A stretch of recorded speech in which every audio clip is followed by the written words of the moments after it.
Hi, everyone. I want to introduce myself real quick. My name is Sean Steele, and I live in Spring, Texas. So that is about 40 miles north of Houston. So if anybody is familiar with that area, I would be surprised, but that would be great. And so it's getting into the evening here for us here down in Houston. I've had the pleasure of knowing Jamie for a little while now, and been following y'all's community online. I'm a big fan, and so this has been a long time coming. I am a call myself a church midwife. I don't really like the birthing. I'm sorry, I don't really like the planting metaphors. I think that the work that we're doing creatively nowadays is a little bit more akin to midwifery. So I've been doing creative work in the church world here for about 8 years. I've been ordained for about a decade, and so the way that we do sermons and conversations in our communities, we have 11 small little communities. Is I would If it would be okay, I'd like to share a few thoughts, and then I'll invite some folks if they'd like to share some story. If there's a story that you have that connects to what it is that I talked about, if something stirs in you, one of our core values is the wisdom is in the room, and not in a person. And I know that that's really important for y'all as well, to sort of source all the wisdom that everybody brings to every gathering, because we're all sort of walking each other home as it is and trying to figure all this out. And so I saw this image when I was floating around, and I don't know who made it. I'll be honest with you. The one that's on the screen now, and I just think it's kind of beautiful. So I made that our first one. It kind of resonated with me as I was thinking about the gospel and different things. And so our reading today is from Matthew 18. And I found sort of a little bit of a summary here. We are in about the middle of the gospel. And in this chapter, this is coming after folks have made a proclamation. Peter has made a proclamation about who Jesus is and has experienced some wonderful things. But just like all of us, we are both trying to live our life where Jesus is the rock of our faith. Our proclamation of who Jesus is as Messiah is sort of the rock we're trying to build our life. And then we're also these stumbling stones where we're just getting it wrong. We're just constantly sort of faith seeking understanding, which I love. And in this chapter, you see that. You see the disciples, you see the community trying to understand what it means to proclaim Jesus as Lord and Savior. And that resonates deeply with me because it seems like every single day I'm trying to do that too. I'm trying to figure out what are the true implications as I wake up and I try to live my life and align my life following this risen Lord in the world through the power of the Spirit. And so you get a lot of teaching in Matthew 18, so Jesus is moving towards Jerusalem, as it were, and he's teaching the community what it means to be a disciple, the implications of that proclamation. So we get questions about what does it mean to be great? How do we deal with the weakest that are among us and around us? What do we do with those who sin against us, right? How do we set boundaries is actually kind of an important way that I understand 15 to 20. And then, what about the really annoying people that sort of keep on hurting us and sort of sinning against us in the community? And so that's where we kind of are staying today. I think that's a pretty honest question. I mean, if you're anything like me, this is something that I'm trying to figure out. It seems that most people are trying to figure out, like, what is our relationship to forgiveness? And when are we ever off the hook for it as disciples of Jesus? Does there come a point where we kind of get off the hook for Jesus' call to forgive? And so Peter comes and says, so as many as 7 times, and Jesus says 77 times, another gospel 7 times 70, and there's all this weird language. And but the point that I think that Jesus is trying to make to us and to the disciples is that there actually is never a point in our relationship with people, with creation, with anything, where we aren't called to live into forgiveness. And I think that's actually, pretty radical. And then right after that, Jesus says, well, let me try, as Jesus is fond of doing, let me try to illustrate the point through a story. So he tells this famous story about which it's fraught with tension, right? About the unrepentant servant, right? The unforgiving servant, and it's an allegorical story. we know that right off the bat because he says, once upon a time, there was a servant, right, a slave, a servant who went to the king and owed him $6 billion. I mean, so like it's literally what they would have heard. So if you do the math on what 10,000 talents is, Jesus starts off and he says, there once was a slave who owed the king $6 billion. Now, I mean, as soon as I said that, if I told you this story, you'd be like, okay, this is hyperbole. Okay, we're not talking about allegory here. We're not trying to match everything up. And who's this? It's like Jesus is trying to drive home a point, right? Using hyperbole, using exaggeration. So there was a person who owed $6 billion, and so they had to make good on their debt, and so there was all these consequences, and then they asked for forgiveness, and there was this moment of grace, this moment of forgiveness, and then that person received that, and I imagine with great joy, and then turned around and went out into the world, and they encountered somebody else who had owed them a debt, and it wasn't an insignificant debt, right? So for us, it probably would have been, the average income here, I think I just read, is $55,000 a year in the United States. And so it was about a third. So I guess it would be, then they turned around and they owed somebody $17,000. And so they came across somebody who owed them not an insignificant amount of money, but, not $6 billion, right? And so owed them, a third of a year's salary. And then that person asked for forgiveness and said, I can't do it. And they said they didn't care, and they had them put in debtor's prison until they worked that off. And then the community saw this, right? And the response of the community was to report that back to the king. And this is where it gets a little weird. And the king's response is, you will be tortured for all eternity, essentially, until you make do. Which I don't really think that that there is that hyperbole in there, which always makes some tension in me. I'll be honest with you. I've been trying to undo the violent Jesus narrative that I inherited from my family and from my culture. And so whenever I see that, I try to have some charity with myself. And there's this guy named Pete Enns, and he is a scholar here, and he says that, when we read scripture, we got to remember that it's a story of God's relationship with God's children, but he lets the kids tell the story. And I love that, right? I love that because I tell you what, I have 3 kids, and the way they're going to tell the story about my relationship with them is going to be really different than the way that I tell the story sometimes. And so I like that. So we get this sort of violent retribution at the end, but I think that misses the point. I think that the point that's trying to be driven home here is that as Christians, we are called to a relationship of forgiveness that is unlike the one that most of us have inherited, right? And sometimes it seems that it's at odds with my own neurology and my own physiology and my own body.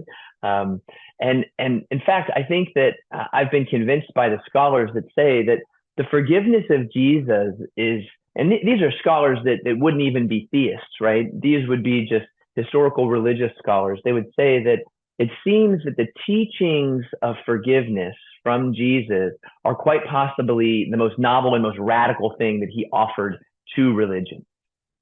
That Jesus said a lot of things, but not all of them were particularly novel, and all of the things that were said about Jesus weren't novel or new in the history of humans and trying to make sense of God and people and life. But there were some things that seemed pretty novel, and his teachings on forgiveness were quite radical. I mean, he says not only, forgive your enemies, but pray for your enemies, right? And you see him over and over again, people who were suffering some type of consequence or believed to be some type of consequence from God or from other people. And he was restoring them back to life and health and faith and community, that he was basically offering forgiveness to people and the world over and over again.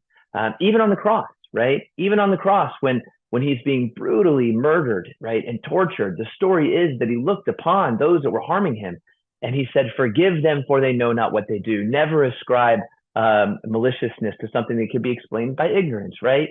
That he never destroyed people's integrity, and he said that he's here to sort of communicate the reality of what it means for us to be a people who forgive.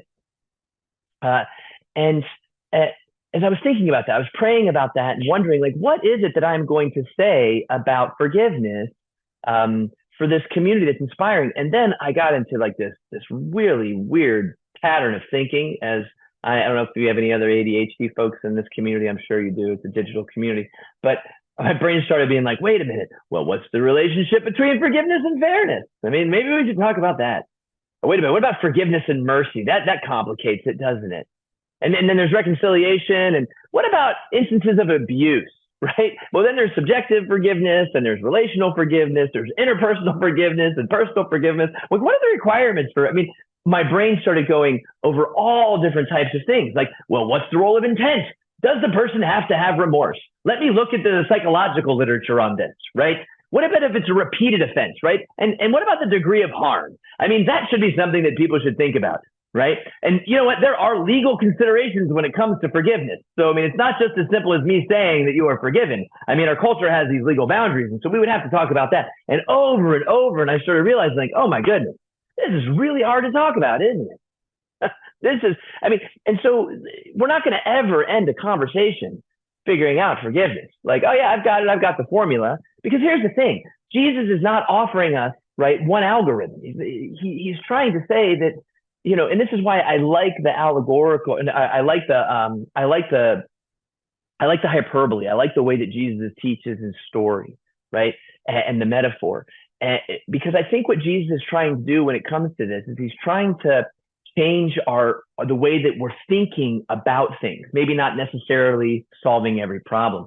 And it got me thinking about there's a sort of hidden allusion in the reading to Genesis. So Walter Brueggemann is a scholar. He's worth looking up and reading if you're interested in scholars. And he goes back to Genesis 4, and he is saying that implicit in Peter's question, right, about how many times to forgive, 7 times, and Jesus' response with the 7 and the 77, right, is this hearkening back to the story of Cain, right? Because if you remember, in the story of Cain and Abel, right, Cain kills his brother, and then people said, well, if he goes out in the world, then people are going to kill him. And God's response is, no, I am going to put a mark on Cain because I am going to be the vengeful God and harm Cain. Eventually, I'm going to give Cain what he deserves. And if anybody punishes Cain, then I am going to visit upon them 7 times the punishment. So that's the story of Cain, right? And then you look at this descendant of Cain, Lamech, and he murders a kid, basically. And basically, his response is, if anybody gives me my retribution, God will visit upon them 77 times that retribution because God alone is going to judge me, right? And so probably what Walter Brueggemann says is that Jesus' response is a direct response to Lamech, and it means to refute the practice of unbridled vengeance, right? And Jesus embodies the inversion of the world, a world set on the course of death by the family of Cain. So basically, what Walter Brueggemann is saying is that we have all inherited a paradigm of violence and retribution. And if it's not us, we really hope to hell, ironically, and that just came to mind, but we really hope to hell, as it were, that God is going to provide vengeance upon them, literally by sending them to hell and harming them, right? We put our hope in the God who is going to get the vengeance that we deserve, and it's going to be so good and so punishing and so powerful that it's going to be beyond any vengeance that we could possibly give them, right? And I think that what Jesus is saying is that y'all got the wrong paradigm. Like, the God that he is revealing isn't the God that is just waiting up there and saying, hey, you don't worry about it. You don't forgive. Don't worry about it. I'm going to give them what they deserve. And how many times, if you're like me, have you done that in your life? Have you said, you know what? God's going to give them what they deserve. Well, if the story has anything to say about it, what God's going to give them is grace and forgiveness, right? And is that what you're thinking when you say that? That I'm just going to forget and forget, and God's going to give them what they deserve. And Jesus is saying, like, there's something about moving into this worldview of forgiveness, of grace, that challenges all of our need for sort of vengeance, retribution, violence, especially for those who have hurt us deeply. What Jesus is calling us to do is a paradigm shift. calling us to change the way that we are understanding those that harm us and try to move into a world of grace, a world of forgiveness. And boy, is this hard. I started wondering, like, why is it hard? Like, why is this so hard to live out in my life, to follow this Jesus in this way? I mean, even when I aspirationally say I want to follow Jesus, I get a teaching like this and start thinking about the people who have hurt me and the people that have hurt other people that I love. And this one just really stirs in me to believe that God's grace extends so magnificently over them and over all of creation. And I started realizing that really what it had to do with, at least for me, was I want to feel safe. That there's this lie that I'm believing that somehow that if I don't forgive, then that'll set a boundary and that person will never be able to hurt me again. And so my lack of forgiveness is just me trying to protect myself many times. And then I started thinking, well, see, this is why I think this teaching comes after the teaching before. The teaching before was really about boundaries, if you look at it closely. Well, what do I do if somebody sins against me or hurts me? Well, you go and you tell them. Well, what if they don't listen? Well, you ask some friends, and some friends come, and you say, hey, I've really been hurt on this. And then what if that doesn't work? Well, maybe you invite some people that are, I look at that as maybe therapists or pastors or other people. You really try, you don't give up. But then what if they've really hurt and they don't seem repentant and they don't seem to care? Well, then you set a boundary and you love them from afar. You don't give up on relationship. I mean, the early church figured out you don't give up on relationship, right? But sometimes you have to love them afar for the rest of your life if they don't want to change or acknowledge the hurt. That Jesus is saying the only way for us to live in an economy of grace, where we are genuinely offering forgiveness because we thoroughly understood for that which we have been offered love and forgiveness, is as if we have very good, clear boundaries. That the economy of Jesus is an economy that is not desiring us to sort of over and over again put ourselves available to get harmed by other people. It is saying that we offer forgiveness in the world, we seek reconciliation, we recognize that we have been loved and forgiven, and then we also set boundaries and make sure that because we're entitled to feeling safe in our relationship. That Jesus is trying to shift our understanding that we don't need vengeance, right? We don't need violence. We don't need to believe in a God who's going to exact violence. We can live in a world of grace and love and boundary. And so I wonder, what is your relationship to forgiveness? Like, what's the story that you were told about it, about people who have harmed you, about your responsibility to those people? I wonder, in the times that you haven't forgiven, or the times that you've been holding on to deep hurt, pain, or resentment, or the times where you take great comfort in the fact that one day God is going to punish this person, right? So we don't have to, right? Like, what's behind that? I don't think we're meant for that. I don't think the story says that we were created for that level of violence and retribution, right? So I wonder, what is it like for you to get curious about this area, this really, really important area of life? What is stirring in you when it comes to this? And do you have a story where you have been set free from sort of the pain or the chains of your lack of forgiveness or desire for health in life with your enemies or for the people that have harmed you? Do you have a story where you are still holding on to a hurt? You don't have to get too deep into it, but are you holding on? And do you feel the weight of that? Are you resting and hoping and that one day God's just going to punish this person fully so that you don't have to? Do you have any stories or any experiences that sort of get at this very difficult teaching of forgiveness?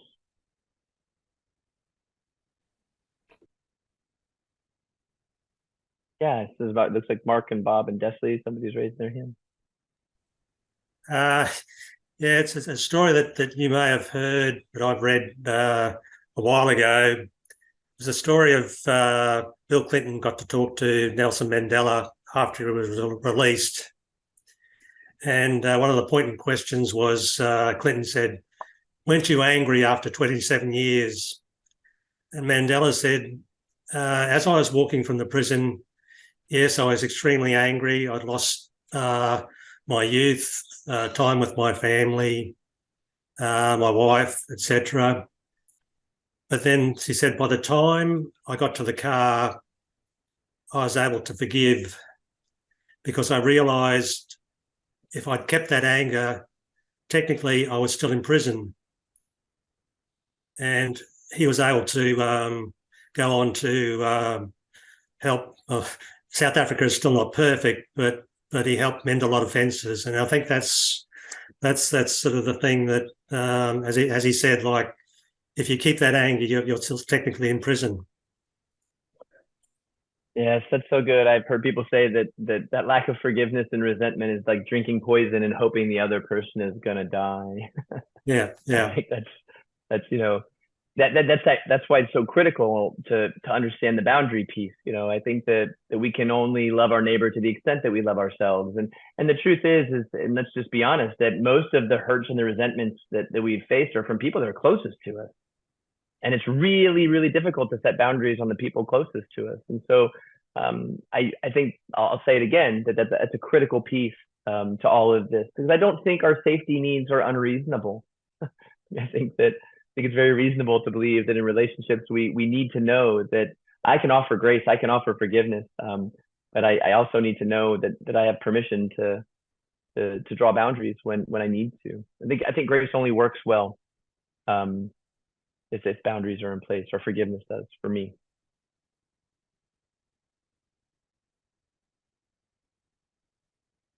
So what else? Any other stories or thoughts?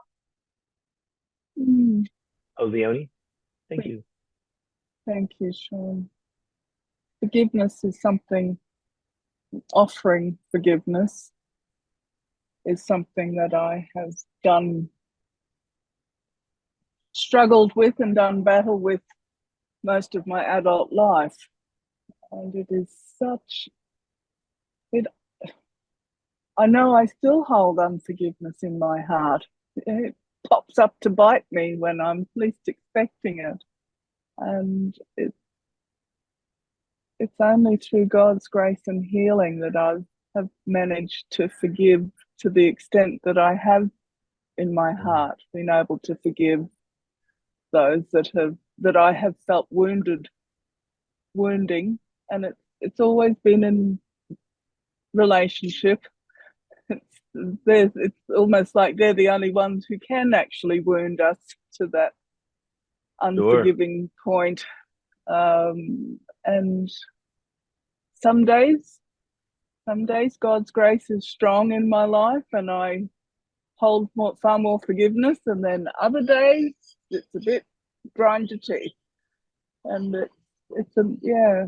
But knowing that God's grace is there is so reassuring and comforting, and that it's limitless. It's unending. It doesn't go to bed at night. It doesn't have a grumpy day. It's there, and those boundaries that you spoke of yeah, to be able to hold safety whilst offering, or it's not even offering, I'm just not finding the correct word, coming to a state of, it's a state of forgiveness. Yeah. Mhm. So, thank you. Some beautiful points that you've raised.